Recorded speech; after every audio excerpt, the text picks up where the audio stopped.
Hi, I thought I would quickly create this video to show you how to play around with some of the data that you upload from ArcGIS. So I'm going to go ahead and just walk you through it just in case you have any questions and you wanted to try it out at home. First of all, I'm going to go to my content. I'm already signed in, and you'll see that our content is here. And this is shared with all the eighth grade teachers or whoever joins this. But um, what I'm going to do is I'm actually going to create a map, and some of the shape files that I saved in our department. What I ended up doing is I kind of explored some of them, and I found that some of them have data attached to them. Not all of them do, but some of them do. So I'm going to go ahead, and I found that the 13 colonies was one of those. So I'm going to go ahead and look for 13 colonies, and I'm going to look for the one that I saved. So let's see, Solace. There we are, 13 colonies of Great Britain. I'm going to add it. Okay, so there it is. Now what I found is when I go to details, I have to go to this middle section. I don't know, it's called, I guess, the content area. It actually shows your layers, all the different layers that you have added to this, added to your map. I found that if you go to change symbols, I found that there was data attached to this, which you could really do some cool things. So instead of a single symbol, I want a unique symbol based on the data that's present or attached to this. So I went to unique symbols and select a field. These are all the different fields that are attached to this, and you can color code based on these. So I thought economics would be a kind of a cool one. Clicked on that, and it gives you a color scheme. You can change it, of course. You can delete if you need to. You can do that afterward, I believe. But I'm going to go to apply, and now you'll see that it's color coded based on like the type of what the economy was in those colonies. I also think this is too transparent, but I think there's a way to fix that. If I go back to details and I go to transparency, I believe it's actually not. Well, maybe it's fine, I guess. So basically I know what it was, because the base map that I used before is, I like this terrain with labels. It's a lot easier to use and it has less, so it's easier to see things. So I'm gonna zoom out, and there we go. So you'll see that you have the colonies based on their economy. And what I can also do is add labels to these. So what I'll do is I'll click on that same file, and I'll go to create labels, and it'll also add the names of those colonies. So that's pretty cool. So I thought I would just show you that. And let's see, it's pretty cool. So sometimes there's data attached to the shapefile, sometimes there's not. So for example, if I go to search for layers and I type in, Texas annexation, I don't think there's any attached to that one. But sometimes it's worth looking. So there's the one that I added. I'm going to go to add that. I'm going to add that file. And then if I go to details, if I go to Texas annexation and I go to, well, first of all, create a label for it, just to give it a name there. I can also go to change symbols again. That's going to be our friend. That's our favorite button. And if I go to unique symbol, there's nothing really there, like except the name or the hot link and the ID, which really has no value to us. So sometimes it has it, sometimes it doesn't, but it's worth checking out. Um, also, I found another map that I thought was really cool, and I typed in Civil War. I thought I would show you that one.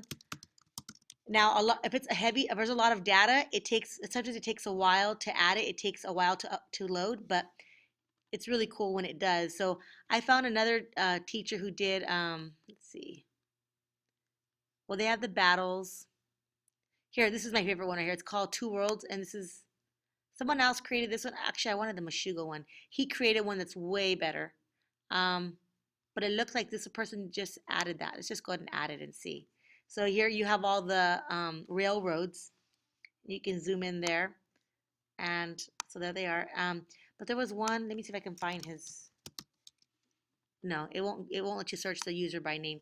But let me go ahead and type in. If I go to, let's see, I think it was called North and South. Let's see here. I know there was one. I think I typed in. Oh, I know what I typed in. I typed in Missouri Compromise to see if they had any kind of files we could use. Let me see. I think, what did I type in? Let's just type in civil, I thought trying to see if I can find it. If not, I can, well, what I did is I've also, I went back to the homepage. I just always go to arcgis.com to get back to the homepage. And I type in right here, Missouri.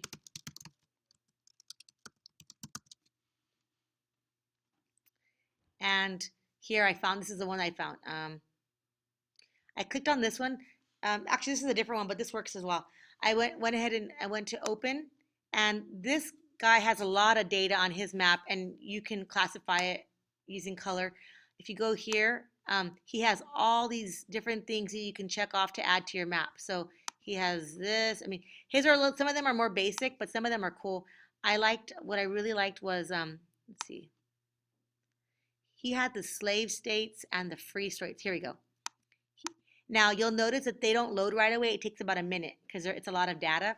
So you'll see that it adds and it classifies by, slave states, free states. Let's see. There's some other stuff you can play around with there.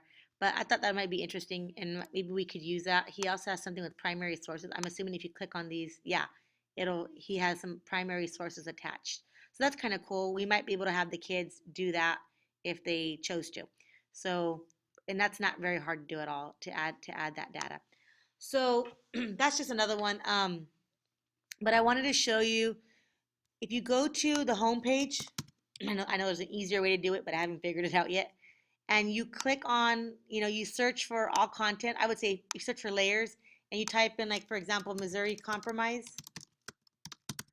Let me see if it'll give it to us. Maybe I spelled it wrong. Missouri. Well, it's the same one that I had before. There was another one, but let's just say that there's a layer that I really like. Let's just say California. I'm just gonna find one that I know exists. I'm gonna put California. I'm looking for a shapefile or layer called California, which there should be plenty of those. Let's just say that here we go. Let's just say I want to use this one right here. I can go to open, and if I want to save it, what I would do is I would open it from there, and I'd go to my contents, and I would click on it, and I'd go all the way to the bottom, and it's not letting me. I don't know why, but there should be a button down here that either it'll say show item details or it'll say save file. But I find that the only way it works is if, let's see, I went to, let's just say I typed in 13 colonies. I'm just playing around here, so hope I'm not taking too much of your time. But if I go here to the 13 colonies, if I click on this, for some reason, only when I do it this way will it let me save it. I can go ahead and click on this map, and I believe it'll let me save that shapefile as my own, even though I'm not the one that created it. So let me see if it'll let me do it here. Let's see, it's not letting me. Let me see if I can do this.